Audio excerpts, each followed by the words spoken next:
Welcome to the internet. Have a look around. Anything that brain of yours can think of can be found. Like a podcast.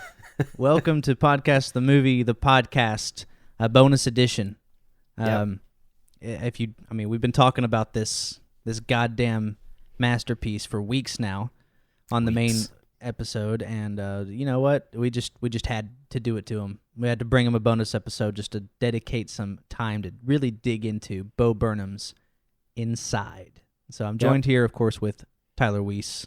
What's up? Hey, man. Just me and you on this one. Just us.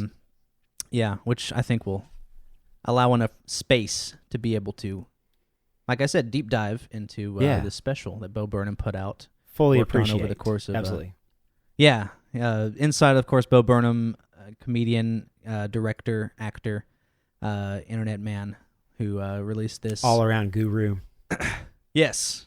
In some ways different than his other stuff, but in other ways it's not that much different, really. It's just a self-contained, non-live version of the type of show you would typically get from Bo Burnham. Yeah, so taken off directly after Make Happy. If you watch the two back to back, oh man, what just amazing work. Make Happy was like one of my favorite things, that he's ever done. But to go from that to Inside, wow, just incredible. Yeah, it's completely unplanned, of course, because COVID took everyone by surprise.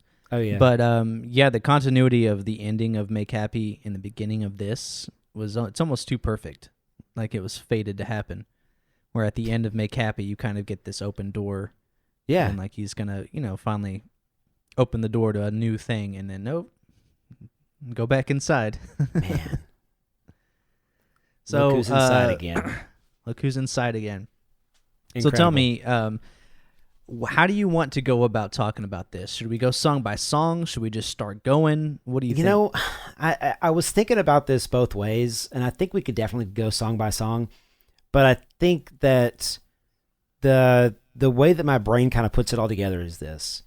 I see it as a whole art piece, and I've spoken about this with quite a few people. How I like to be able to relate the thing that I experienced and be able to share that with somebody else. I was told very recently that I should write movie reviews.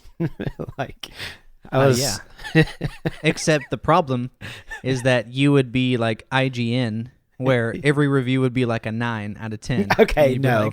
You'd be like, I loved it. I don't think that's a fair accusation, but and look, I do tend to like things a lot more than a lot of people.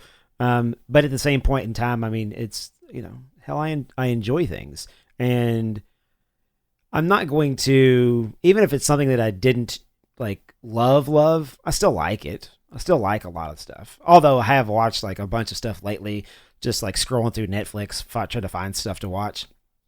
I've started 3 different movies and then just had to move straight the fuck on. But I can't wait for that new Nicolas Cage pig movie. Taken, but pig. I can't wait for that. Taken, that's going to be trash. Yeah, of course. Yeah. But yeah, man. So in talking about this, and like I said, I've talked to multiple people about this, quote unquote comedy special. I mean, because that's how it's originally designed, as a comedy special. And in talking about it, there was something that I experienced while watching it that just made me very, I don't know, it connected with me at a very, core level. And I think that what Bo Burnham was able to do was able to capture that feeling that so many people had whenever they were, locked down because of COVID, because of all the shit that was going on. And man, it's the whole record it yourself and produce it yourself and edit it yourself and be the only character in the entire thing, and no audience, no nothing, just one man in a room. It feels. I mean, shit, man. How long have we been doing this? It feels. It feels. I mean, and look, not that I'm comparing the silly fucking shit that we make to this incredible piece of artwork that Bo Burnham has put countless numbers of hours into over the last year and a half of production and editing, and Jesus Christ, man, the whole thing, it's our so podcast daunting. is more like a distraction, whereas his is more of a documentary. Yeah. And but like shit, man, building my studio and being able to get everything set up, and I mean I have 3 fucking cameras in here right now, and on top of the other recording equipment, top of everything else that I have going on, and I'm trying to teach myself all these new things and explore all these new opportunities and just new ways of being able to make art. And watching something like Inside, there's scenes in there that just like really, really connected with me. I mean, yeah, the slowly losing your mind and the loneliness that's associated with that. I mean, we didn't all experience that, but at the same point in time, just this idea of being, trapped inside again, just felt it's very visceral, because it's I see it as this metaphor of inside being the thing that yes, it's inside, but it's also like inside. It's like the what's inside. I see it on a bunch of different levels, and it's stuck with me. It Bo Burnham stuff always does. The whole end of his last show was about just this feeling of panic and loneliness simultaneously while on stage, just trying to make others happy, and being the dancing clown that's the center of attention. But there's there's sadness behind all of that. And well, not only that, but you get this dissonance with it, because one of the 2 or 3 things I want to mainly talk about for me that I connect with is this idea of enjoying performance and wanting to provide someone with an enjoyable experience. Since I was a kid, I was always doing some kind of performative art, whether it was music or acting, or we used to make little short movies like a lot of everyone else did. And anytime we got to do like a project in school, it became wildly more involved than it needed to be. Of course, yeah. One time we had to do an honors English project about Frankenstein, and me and some friends, I mean, all you really had to do was go up there and you could read a little report, but she said that you can present it in any way that you want, which meant that we decided to make an actual musical, like an actual 15-minute musical where we incorporated popular songs and musical theater songs and like all Disney songs, and we tuned the lyrics to be some kind of performative thing and make it all work as a cohesive story. And whenever we did it, she was just like, hold on. And she went and got the principal so she could come watch it and then record it. And then it became this whole thing. And it's stuff like that where, it's super exciting and fun, and you feel accomplished, you feel proud. Oh, yeah. But at the same time, if you're someone who has anxiety problems where you don't necessarily like attention, or you don't want to feel like you're being looked at all the time or judged for the way you walk, or maybe your hands are moving a weird way or something like that, all these little things that you have problems with. Are you describing yourself? I'm describing myself and presumably Bo Burnham, where and how I relate to that dissonance of, I like to perform and make people laugh and feel good, but I also don't like people observing me, and it's mostly a matter of choice. And so when he's on stage and like Make Happy, his previous one, and he basically mentions, and in this, in Inside, he mentions this, and get your fucking hands up, where he, would have panic attacks on stage. Yeah. How do you deal with that? It's almost like, imagine you're a runner. You love running, you love being outside, and then suddenly, every time you run, you got to take a massive shit, and it prevents you from doing the thing that you want to do. And it's it felt almost, I don't know, like it was just a weird, like what you said, where I kind of saw exactly where he was coming from, and that's kind of a thing that you'll notice if you look around on different reviews and things that people are saying online. And there's been some backlash to that, in that people have pointed out that, well, Bo Burnham is a rich white dude with a long-term relationship who lives in a nice house, and this was some kind of facade put on to draw up some kind of false concern for him and his well-being. And I disagree with that in a big way. Oh, yeah, me too. I mentioned before we started that I don't know Bo Burnham as a human being. I know him. I don't have to. I know, to. Man. I know. You have the whole idea behind watching art is the suspension of disbelief. So whether it's real or not is irrelevant. Whether it, like I said, and like I think you agree, if you've experienced some of what he's talking about, it doesn't seem like it's. I fully believe that he's actually feeling this way. It may be exaggerated or presented in a silly way, but it's not about that. Art is always about what it evokes in the people who observe it. We talked about this on like episode 1 or 2 about the death of the author idea, where it doesn't matter what the author necessarily, what the intention or artist, was. Right. It's the perception of the art. Exactly. And I think that's entirely why it connected with me so deeply, man. Look, I'm a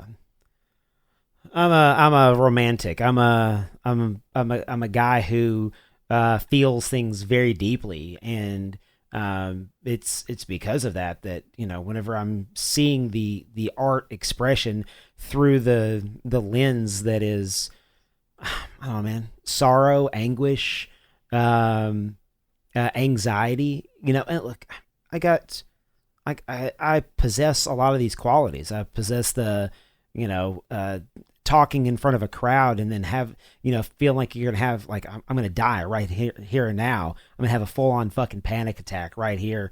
And, you start down the path of repeating yourself, whenever you're standing up in front of a crowd. It's scary as shit. It really is.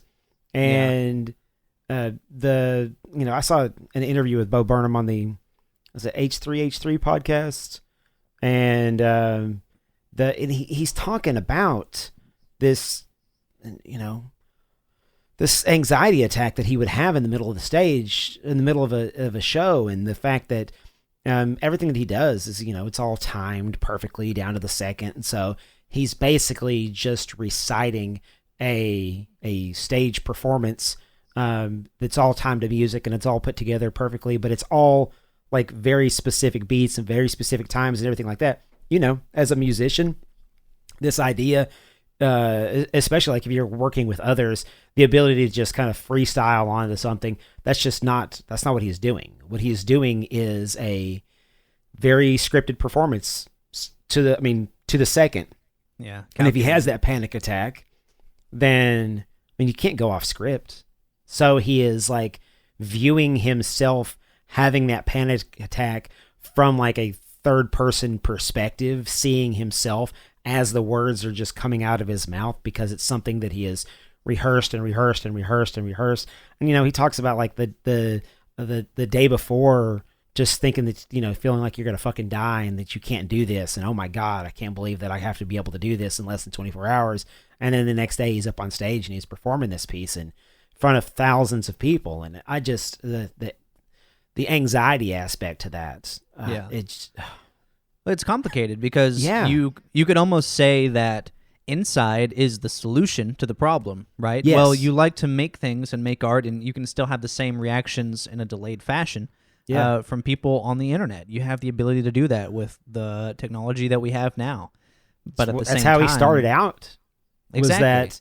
Was that type of show. It was the whole YouTube experience, and from the time that he was a kid, he's always been on fucking YouTube, and he was a wildly popular, successful YouTuber, and then had 13-year-old Logan was singing, my old family thinks I'm gay, because it blew up when I was a kid. I was watching Bo Burnham since his first videos, Yeah, because he was like a fucking 12-year-old kid on YouTube saying wildly inappropriate things, and it's just it's crazy to see his some of his previous videos. I was watching the other day some of his videos that are 14 years old, and it's crazy to see the dude had some fucking jams back then too, man.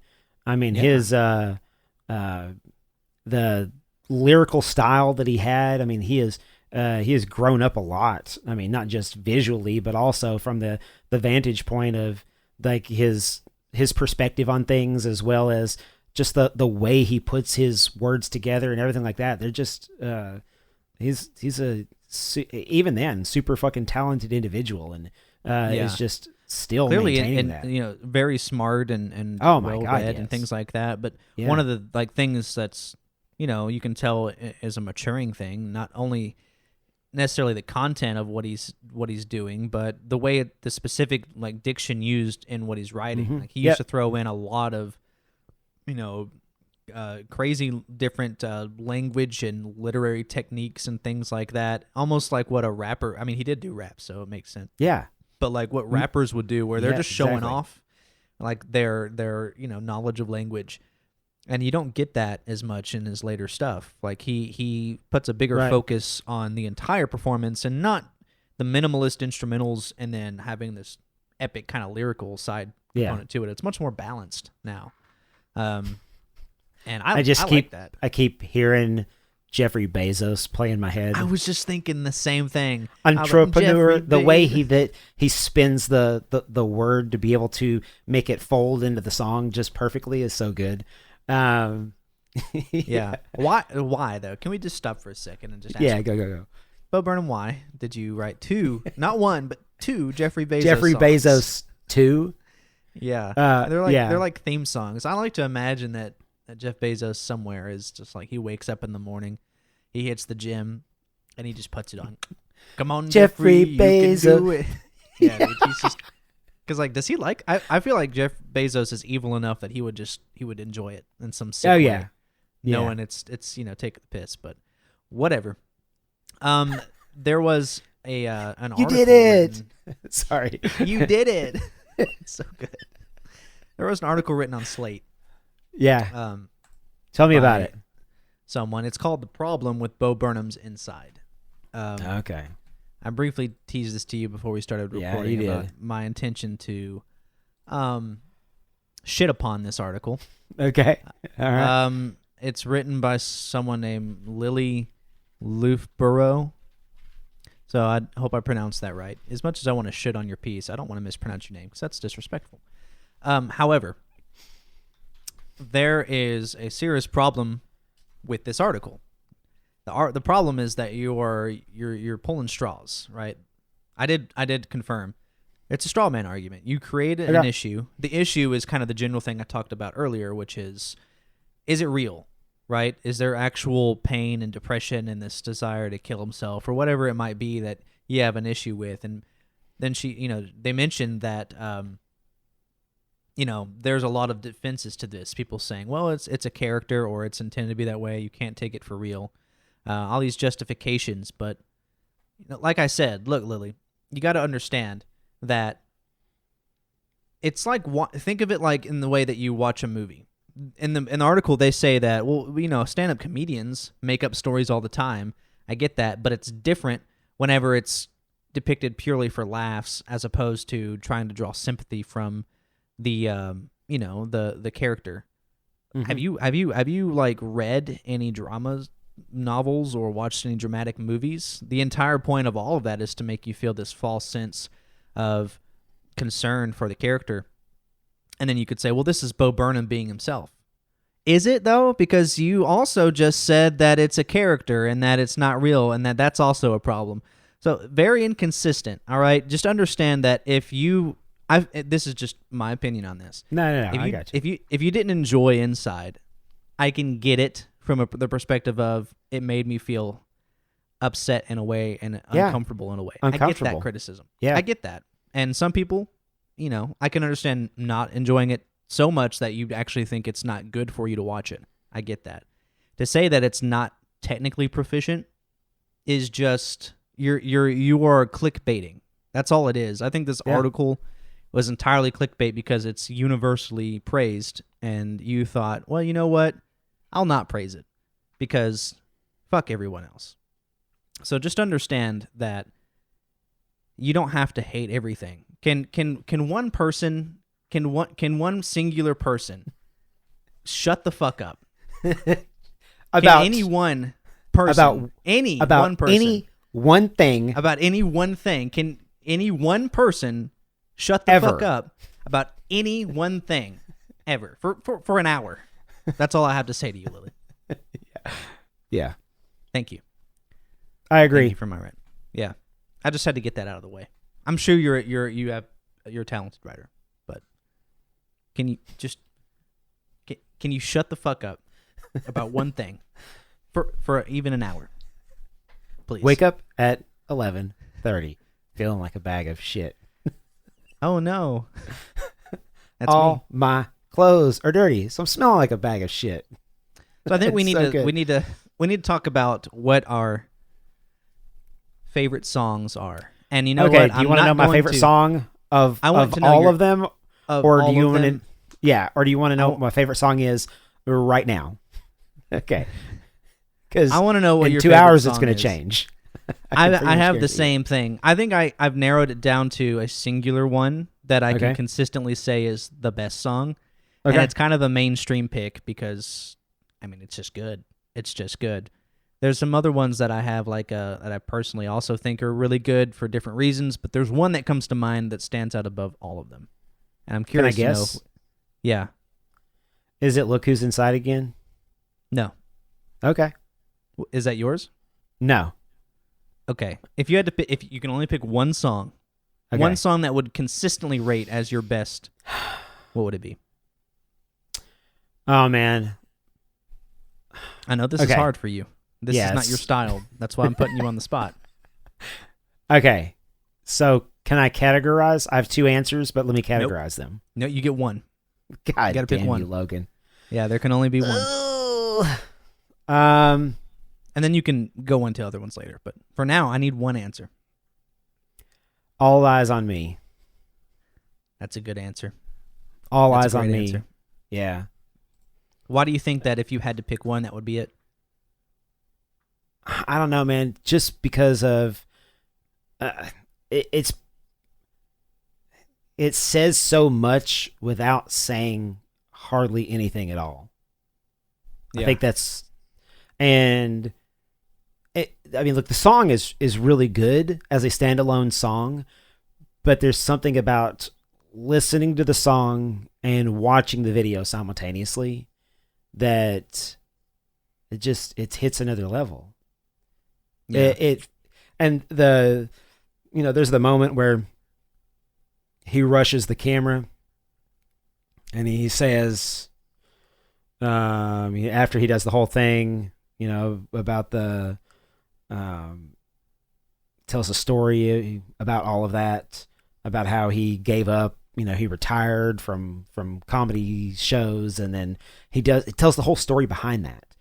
And then whenever he rushes the camera and starts doing the whole "get your fucking hands up," and he's swinging the camera up and down, and there's a moment in there where it's this guttural noise that he makes during it. It's almost and like it's a laugh. like it's a laugh, but it's like a laugh of mania. Yeah. There's Dude, I'm telling you, and there's an emotional connection that I have with something like that of, am I losing my fucking mind doing this? I mean, in that moment, just in that one little moment, it speaks volumes. And the song, and it's a fucking catchy tune. Let's put that out there. Certainly is super fucking catchy tune. I just love it so much. That's a good answer. I think that's consistently rated pretty highly among people who enjoy the show. Mine is Welcome to the Internet. See, that's my other favorite song. It's good. And you know what? I think I know where you're going for good. this. It's good for different reasons. All Eyes on Me is good for the emotional, real rawness of it. And Welcome to the Internet is good for the comedy. It's just a fuck, and it's so goddamn true. Right? It's so well captured. It's what happens when you get someone who understands something very well. Yes. Right? Because he understands the internet very well. And the build in that song of the starts out, it's a pace that you can kind of just bounce to, and then whenever he's in there, man, and he's just driving it, it's like it almost feels like a runaway, like a horse-drawn carriage where the guy controlling it has been shot and killed, and it's just meandering off into the woods at a speed that, like, oh my God, we're going to die any second now. That's what that song feels like. Well, I don't think the that build up to it. I don't think it's unintentional that the song about the internet is a circus-themed instrumental, whereas the entire internet can be summed up as one big fucking wild. Probably some parts of it are illegal, some parts of it are okay. Circus. You can get anything. You can watch anything. Madness. You can see anything at a circus. Yes. The circus is the original internet. It's such a good idea to make it themed like some kind of weird circus act song. Oh yeah. Such a good idea. And that's conceptually it's like perfect from top to bottom. Oh yeah. It's got that little slow part in the middle that's not very long ago. Oh man, dude. just that whole fucking thing. It's so good. And I can also tell you, and I lived through all of this. That's right? That's from my perspective. Is like I know of a world that existed before the internet, and then there's a thing that happened, and then once that thing happened, and the ball started rolling. Just this idea of, there was a, I'm just reading all the lyrics. This was catalogs, travel blogs, a chat room or two. I mean, like, legitimately, I remember fucking, like dial up internet and getting on there, and there was nothing to do on the internet. Well, there was excitement around like the dumbest things now. Yeah. Like I'm essentially like the same age as Bo Burnham, and so I have some of the same memories where it's mostly been a part of my life, but I can recall a time where it wasn't, and also a time where it was minimalist, where like, especially, we live in a place where there's not the most ads on the internet. Whenever they decided they were going to put ads on the internet, everybody that was on the internet at the time was like, what the fuck are you talking about? We did this so we wouldn't have to watch your stupid fucking ads. And now the internet is 100% fueled by those same ads. And not even just that, but it's again, conceptually it's so well written.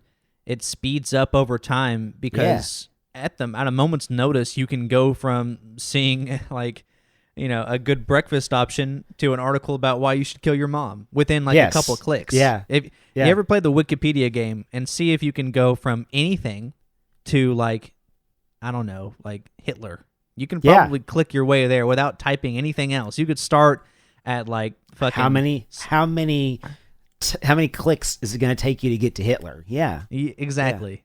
Hopefully we didn't just somehow create this particular episode. And then don't do that, but also you should do that. Yes. But that's how why things are, because everything is connected. Every single thing is connected, and it is. It's would you like a little bit of everything all of the time? I mean, and that's what it is. Yeah. I would like that. Would you like to see the news or any famous women's feet? Yeah, big jump in. Yeah, no. I mean, again, though, I love how he points out how the more inane things were enjoyable. Like, I remember having to connect to dial-up, and you're waiting all this time for it to fucking finally connect, and then you can get online and look at, like, you know, CNN whatever or some shit, and it was a shitty site with no info on it. There was no actual articles, you know, other than a couple, like, you know, blogs or whatever. Yeah. And that was That's it. how everything was. You could join like AIM and get in there and chat with somebody. No idea who they are. No idea. No purpose. No stated reason for why you're in this chat room. It's just people in there talking about what? Who knows? Doesn't matter. Yeah. Doesn't matter. And you know what? Back then, you didn't get in a random chat room and see the N-word just randomly thrown around everywhere, or someone or any other kind of racist because bullshit. A lot of people treated the internet like you would treat reality, and then there slowly became this filtered removal. I shouldn't say slowly because it came very quickly to some people, of being able to create like false identities and you can be whoever the fuck you wanted to be. Well, on to the be internet, fair, I will take some blame. Everything. I'll take some blame for that. Not me personally, but like my generation certainly had to contribute to that, because I remember getting into different chat rooms and just talking shit. Just trolling the hell out of everything. And I don't know what I'm doing. I don't know these people, but you know, it was funny. So, and a lot of my friends did it, and it was really funny. So that's the only reason we did that. I used to work with this lady who had legit. She would have all these different personas that she created online, and she would just troll the shit out of everybody, like all of the time. That's all she did. And she would come to work and she would talk about all these fucking people that she was trolling, and all this like just shit that she was starting with all these people, with all these, you know, because she had like so many different logins and so many different characters, and it's just crazy shit. Yeah. And then, you know, he gets right back into everything all of the time. Yeah. And so that's my number one, if I had to pick one. I get it. It's my favorite of his comedy songs. And look, you can see how this thing was written, because you know, the intent. You can see the intent in this. The intent in this was he has a show that he is trying to create so that he can go out on stage and perform it. This is a stage performance. That's what this is. There are several of them that are like that. White Woman's Instagram is definitely that's a stage performance. And you could see how they would kind of all come together whenever they're performed on stage. If you've watched any of Bo Burnham's, you know, specials or anything like that, you could see how it would kind of come together, and he'd be like, "Oh, okay," and you know, put all the different pieces together, and the lights and everything else that goes along with that. Those are really good stage performances. Yeah. All Eyes on Me is it feels like, I mean, that's one of those that, you know, it feels like it was written for the show, like written for this performance, this Inside. Right. And it really, it took shape after the fact. You know, there's All Eyes on Me. There is, like even the non-song songs, All Time Low. Yeah. You know, just little interstitial pieces. My heart, it gets to tapping, and I think I'm gonna die.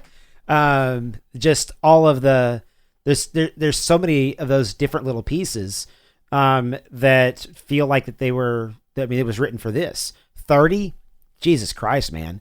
30 is so in my top 3.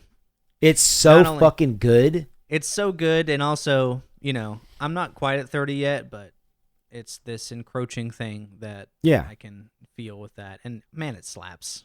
It's so catchy. Oh yeah. Yeah. The song is catchy as shit. But like that the whole performance of it with the alarm clock and the I'm going to sit here and, just like mourn the loss of my 20s.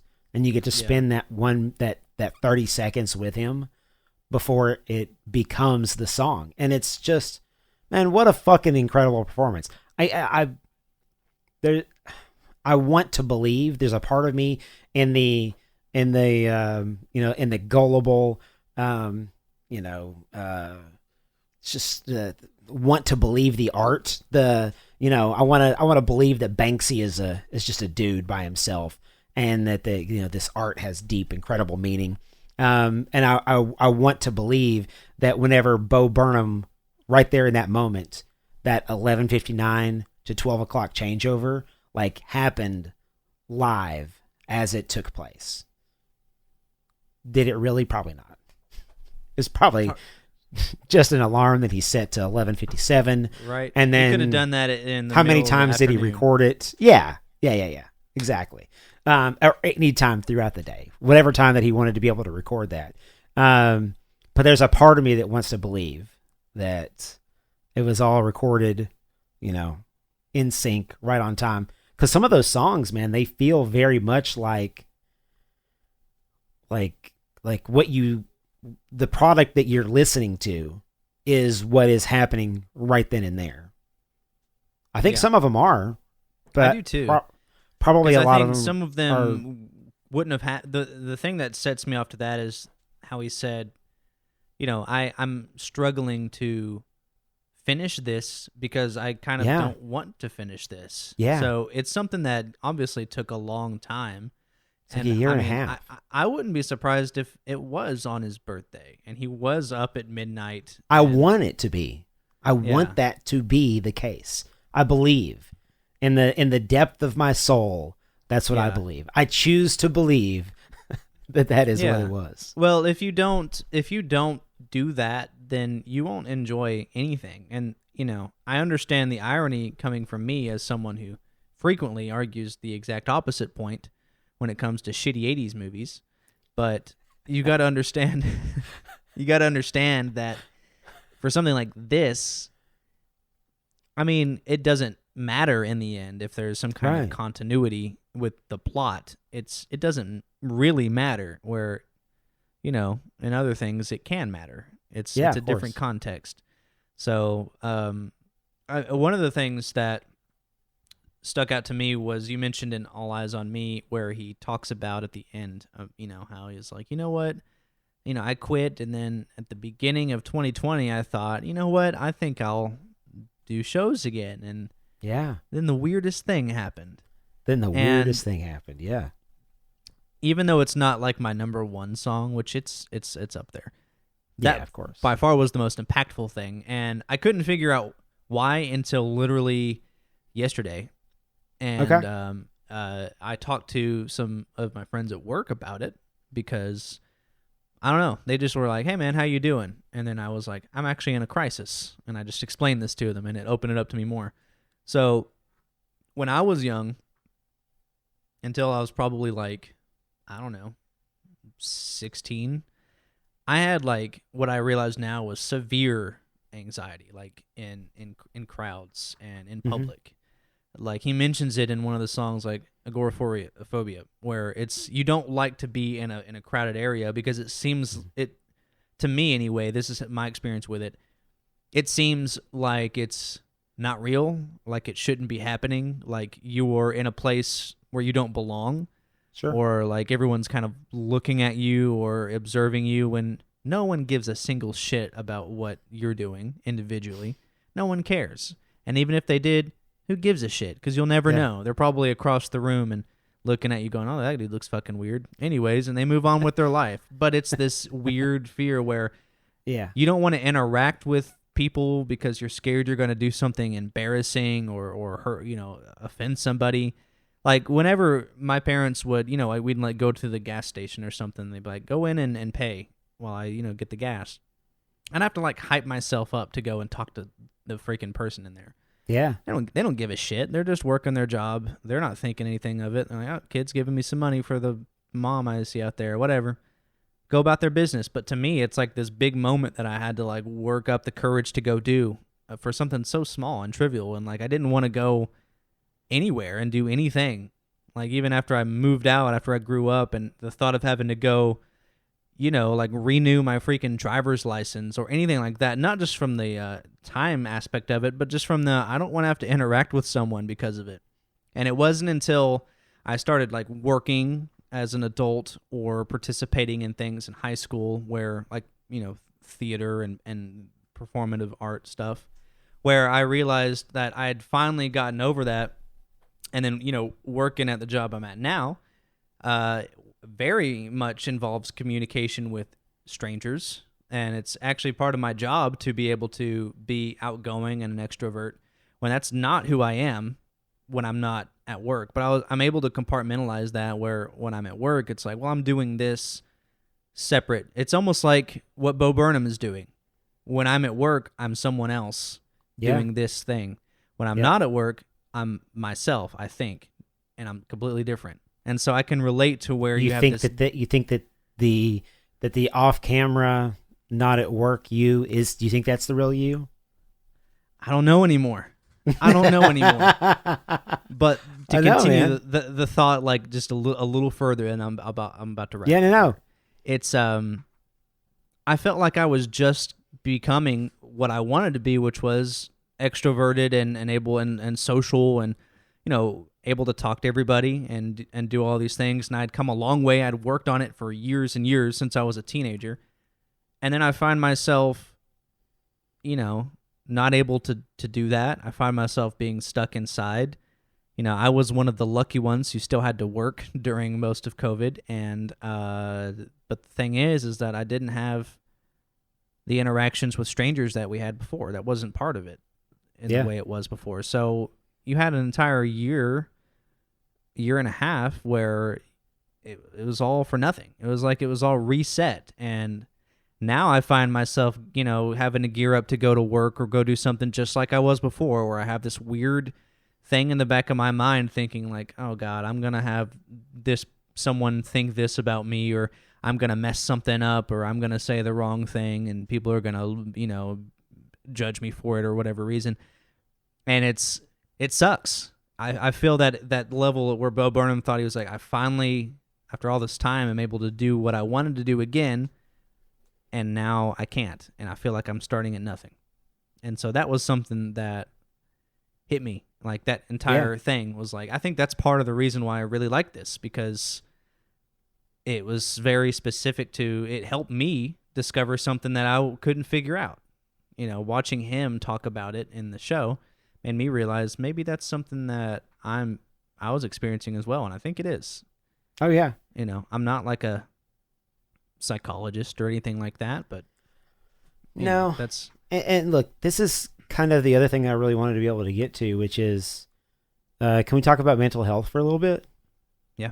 So, the thing that has always stuck with me about Bo Burnham is, and he makes the joke about it and does the whole thing where he does the whole, makes a joke about like killing himself. And then he does the whole thing where he apologizes for it. And while he is making the apology that he is making you zoom out and it's being projected onto a shirt, because you can see that in the moment he's talking about, well, I don't really want to be able to kill myself and this, that, and the other. And then as it zooms out, it becomes the Bo Burnham that has been working on the same thing for a year. And you can see that maybe that joke of that, it may not be a joke anymore. And right. Like there's some real depth to that. And, talking about killing himself is kind of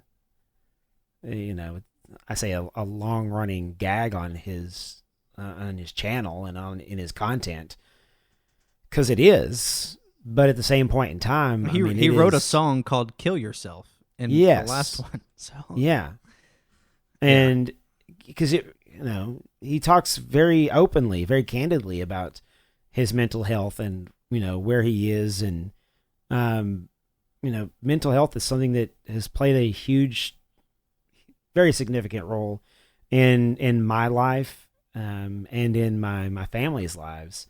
Just whatever trauma and everything like that you carry with you throughout your entire life. And I think that it's a saying that I've said to my wife many times, and that the human being that we are today is just the result of all of the personal trauma that we have built and we carry around with us our entire life. And the trauma that we have through life is how we interact with the world. And it's all of these pieces and how they all work together. And that's the human being that we are, and that's what we call life. And for some people, it's a really good experience, and they have the right amount of dopamine, and they have the right amount of serotonin. They have a right amount of just regular brain chemicals going on the inside.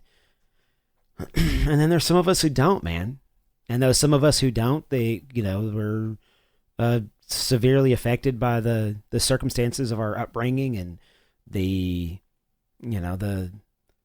brain chemistry that you have. And there's so much going on. And I'm a huge advocate for counseling specifically. I can't tell you how tremendously that's helped me throughout my life.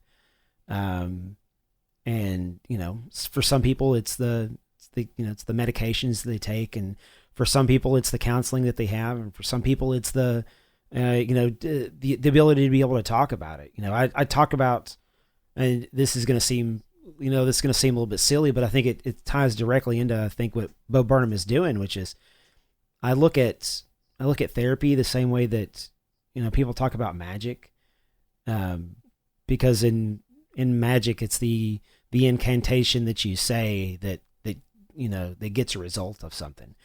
And you would not think that just talking about something would be able to get you to the other side of that thing.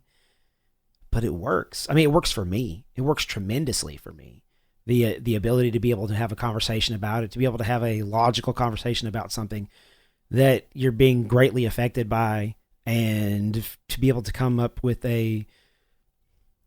not really a concrete solution, but a path. And you're able to work with a professional to be able to, create a path that's going to be able to get you to the other side of this problem. And a lot of the times, and I think that's probably why I like to talk to people a lot about a lot of different things, is it enables me to be able to get certain ideas out there and be able to bounce my ideas off of other people. And, it's speaking the words out loud that means something. It helps me to be able to relieve myself of anxiety. It helps me to be able to function and live in the world that we function in today, and to not just completely lose my fucking shit on everybody at every single point in time. I used to have incredible anger problems, and that, it's something that I still struggle with today. And it's just, from the reactions that I have to the world around me, and like I said, through the trauma that I've built through my entire life, and the interactions that I have with, good people, with bad people, with a lot of fucking really, really horrible people throughout my entire life, from the time that I was a child until, I'm in my fucking 40s right now. And it's still there. It's still an everyday part of my life. And I feel like that the way that Bo Burnham expresses himself in his, quote unquote comedy, is to be able to, that fucking weight that just sits on you all day long, that becomes his release. It becomes his release to be able to say these things and put these things out into the world and get that shit off of his chest, and really be able to communicate that, because there's the thoughts that you have in your head, no matter how bad they are, no matter how bad that you feel like that they are, or how bad that you feel like other people are judging you, whenever you say the words out loud, there's a visceral response that actually takes place because of the expression of those words. And a lot of it too, I think that's what I get from all of that. Yeah, man. Yeah, I think some of it too, just from my experience, I think is similar. A lot of the times, I think some of the answers. Yeah. You just don't have the confidence to get them out or anything like that. So when someone says something to you in a particular way or from a particular viewpoint or something like that, you're able to put the pieces together and it clicks with you and you go, okay, you know what? It makes sense now, which is why I think you were saying, being able to talk about something can do a lot of good. Yeah. And for me, it doesn't even necessarily have to be a conversation with someone else. Like the way that I usually, I don't do it very often because I only really do it when it's something that really bothers me. I will just start writing. Like that's always been my thing. Me too. I'm a writer / communicator at heart. That's kind of what my thing. And so I will just, it doesn't even, and no one will ever see it a lot of the time. It'll just live in a notepad on my phone, on my computer somewhere, and just be there. It's just a little essay that I just write exactly what I'm thinking. It's just a, a stream of consciousness type of writing where you're just throwing it out there and you get it all out and it's cathartic. And you go, okay, I didn't have to restrict myself or restrain myself or censor myself or whatever it might be to the person I was talking to, whether it be a friend or someone who's not a friend or a professional. There's always these biases and filters and stuff you run things through subconsciously or consciously whenever you're talking to someone else. You don't have that when you're talking to yourself. Which now saying that out loud seems kind of silly as well, but that's what it is. Like, that's exactly what it is. I don't even really see it talking to myself. I'm talking. It's out there and it's there and it's to someone. It's to myself in a way, but not conversationally. It's not something I expect to get a response on. It's weird, but that's always been my go-to. It's like the thing that I do whenever I get like really angry about something. If I'm in an argument, whenever I'm in the moment and I may say something in the heat of that moment that is, it could be hurtful, it could be hate-filled, it could be just poorly worded, it could be just not the right choice of words in that moment. My brain does this thing where it'll completely lock out certain vocabulary from me whenever I'm trying to reach for that to be able to make a point. And whenever I have those moments now, what I've learned to do is to be able to step back from that and write it all down. And if I have the opportunity to be able to write it down and then I read back over the thing that I just wrote and I'm like, is that really the expression that I'm trying to be able to convey right now? And it allows me the opportunity to be able to break that down and figure out exactly what it is I'm trying to say and how to best work those words into a specific order to be able to convey this idea correctly. And I think a lot of that is that. It's that self-evaluation process that we all kind of go through. Yeah. And, and I believe that is probably primarily the thing that allowed me to be able to connect to Bo Burnham in the first place. As you can see that he is that person that struggles with that shit, man. Struggles with the loneliness or the anxiety or the pressures of everything that he feels like that he has to be able to do. And, we see it. I can hear those things and be able to filter that through the lens of my life. And, for me, it's been, being a provider and being a husband and a father and just everything that goes along with that stuff and all the pressure, everything. It's all on me. And if I fuck this up, the ability to be able to do that for yourself and, you fuck it up, you don't fuck it up, the choices that you make, it's a shortfall in comparison to it. If everybody's welfare is entirely dependent upon what you do at any given point in time, and I'm not just responsible for me, I'm responsible for children, and I'm responsible for a wife, and I'm responsible for a mortgage and fucking cars, and just there's so much responsibility that goes along with that. And when the weight of all of that is sitting on your shoulders, then go to work. Then go to work and then deal with the pressure of all that shit. And, you know, it's fucking crazy, man. It's crazy.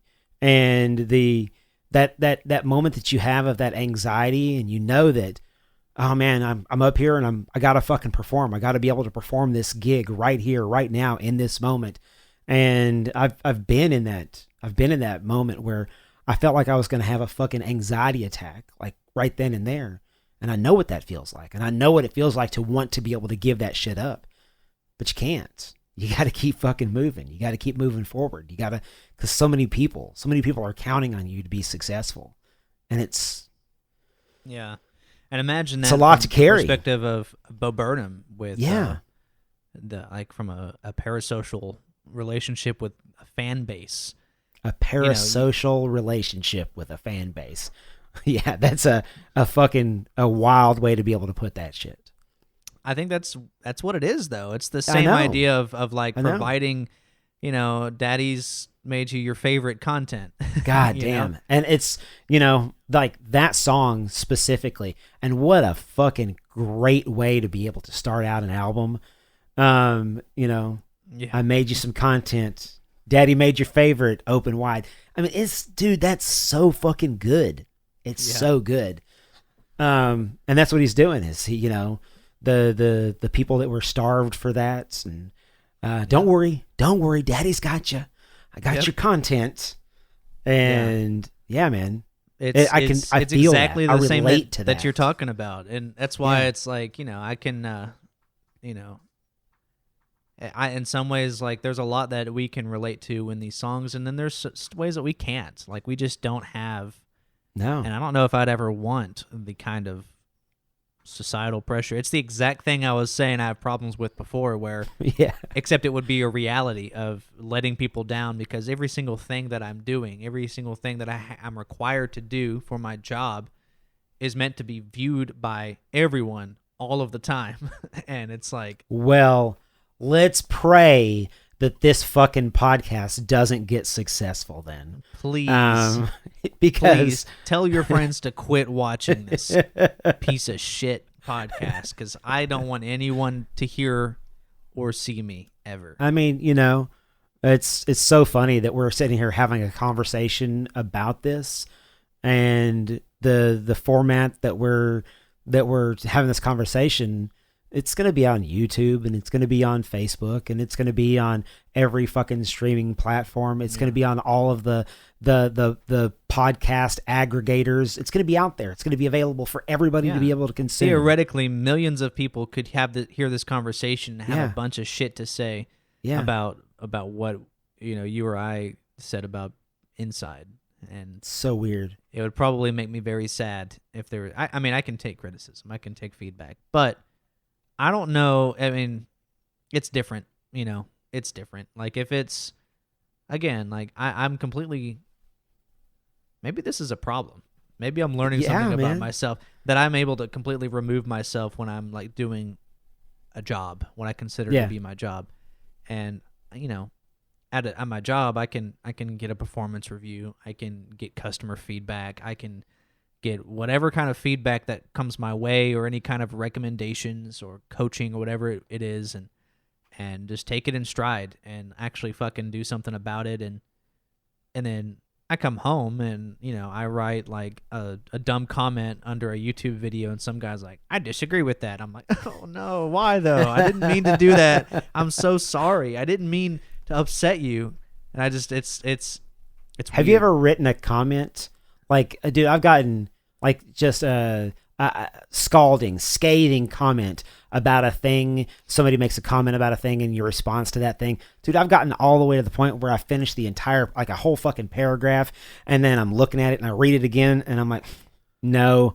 And I just hold down backspace, and then it's all gone. I just spent 5 minutes crafting this, and then I look at it and I'm like, yep, exact same thing. You know how many fucking drafts I have in Twitter? Oh man, dude, I'm just like, I'm telling you.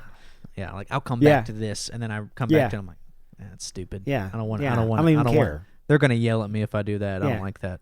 Doesn't even matter. Like I give a shit. Yeah. But yeah, it's I fucking it's Inside is definitely something. It's something else, and I'm really, really glad that, however difficult it was for Bo Burnham, that he was able to give us our favorite, and I was able to open wide. Yeah, absolutely. And now come on, Jeffrey, you can do it. Right? Yeah. Pave the way. Put your back into it. Maybe I should just listen to that before I go anywhere. Like I'm getting ready to go to like the Here we store. Go.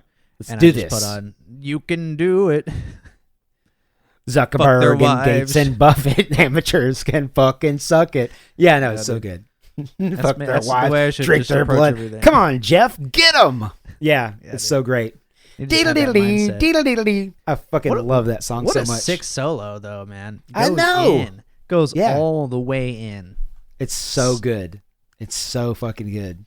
If I had to have one song, it has no sense in being as good as it is. Right? It just it's like 30 seconds of pure hilarious, out of context. I don't know. I don't even know what to call it. It's not commentary necessarily. It's I don't know. If there's one song that I don't particularly get as much out of, it would be White Woman's Instagram. Okay. I certainly do you know why? Do I know why? Yeah. I think I do know why. It's the same reason that I... Are you on Instagram? I don't really use Instagram that much. That's why. I know of Instagram. Okay, and I have some friends. One friend in particular, I actually sent them that song when I watched it the first time. I was like, "This is literally you," because there were frames in that song where I was like, "I've seen you do this exact thing, same thing." Yeah, it's so accurate. Yeah, and I respect it for that. It is disconcerting and it's discombobulating, I guess, in the context of the rest of the show. In the same way where in Make Happy he did like the pandering country song, where it's more run of the mill comedy song. It doesn't really have. It's got that part. The White Woman's Instagram has that part in the middle, the little twist where it's like actually a heartfelt moment. About her parents. But even that is like, it's not as impactful as the other ones. It is a performance comedy song is what it is. Yeah, right. Yeah. And so it's not to say that it's bad, because I still listen to it. No, I love it. I still listen to it and think it's funny, but it's a little more just kind of basic and still good. That's if I just had to give one thing, because you know me, I'm a shit talker. Oh yeah, that's right. You gotta tear something down. That's right. Right. I gotta find something to shit on. That's like actually the only one that I actively... Well, I think that one and sexting are two that are very similar to each other, and that they're designed as like stand-up comedy pieces. Sexting is so fucking great. They could be performed, completely independent of the rest of the show. Yeah. Because you talked about that earlier too. You could almost say FaceTime with my mom, but even that makes more sense in the context of Inside with COVID. And all that. It's but more like away. Content. So content comedy is just it's so fucking it's so delicious. The world is changing. The planet's heating up. Just that whole fucking thing of what am I going to be able to do? How am I going to be able to impact this? As a rich white person. Yeah, and the whole thing Should I where give away my money? No, definitely not that. I know, definitely not that. And also the conversation that he has with Sacco. It's just so good. That is the most classic Bo Burnham song in this whole thing. Like that, he could have done that back on the YouTube days. It was so Bo Burnham-y. Very good. How the World Works is the name of that song. Yeah. Yes. What? Yes. What? Yes, sir. That actually caught me by surprise the first time I watched it. I know. Me too. Whoa, dude. Calm it down. becomes this... Look, man, and you want to talk about like the level of genius that it takes for him to be able to do that, and then like to have the commentary back and forth between him and Sokko, and he goes to tear the sock off of his hand, and like the relationship that he has with Sokko is what Sokko is talking about, is exactly the humans in relationship to the world, and the white upper class in relationship to the entire rest of society, and this whole classist structure and everything like that we live upon. It's just so great. It's so great. Just the social commentary that goes along with the quote unquote comedy piece that he's creating right there in that That's moment. Exactly what I'm fucking talking about. Yeah. Are you even fucking listening? Yeah. Just that whole moment of his realization, Sokko, not Bo Burnham. Yeah. There's that little, that song. And there's also the bit that he does, where he sings the song and then does the reaction shots. The intern song, and then it goes into him like reacting it.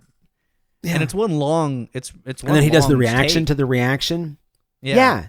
But it's all it is one long take, and then it's genius. It's just placed on top of it. It's stuff like so that genius. Where, as someone who has made different videos and stuff like that, I'm just sitting there thinking, how did he do this? And when I realized how he did, I was like, that's actually pretty difficult. So difficult. Because there was no cuts. He did all of that in one take, and then it was just sliced up and put on, over the top of everything. It was cleverly edited together. Okay, say no. This is me reacting to my reaction, and I can see where. Okay, whenever I started that reaction, he completely switches to. He shit talks himself, and he's like, yeah, I thought this was a pretty good song. He's like, it's pretty pretentious of me to think that it was a good song. I'm kind of being a dick here. And he's like, actually, I was hiding behind this false sense of, if I make myself look bad, and I won't feel bad about it. It's so good. Yeah. Look, man, there's a bunch of different ways to be able to see this, and I know that for a lot of people, there's some songs that are in here that are very, like trigger warning songs. They're very, they're upsetting on a very deep level, especially like for people that get lonely. And there's some songs that are just fucking comedy genius, and you get a little bit of both. And then the way that he ends the whole thing with, the whole being locked outside, that is fucking, it's deep, dude. It's so deep. Laughing at him. Yeah. It's exactly, I'm telling you, dude. Like, I realized something about myself watching this. Yeah. In a weird way. Because, like, he's not laughing. No. He's freaking out. And everyone's like, terrified. This is part of the performance, which to me, that was one of the things that answered the question to me of, like, how real is this? It's like, well, he told you the answer at the very end. Where he was, like, caught out in the spotlight, and he was performing, and he was going through, like, this very anxiety-ridden moment where he felt like he couldn't go back inside where he was comfortable, and everyone was like, oh, that's really funny that he's doing that, and he's like, it's not funny for me. I mean, that also could have been in reference to his panic attacks on stage, but at the same time, I feel like it was related to, the overall, story of Inside. I agree.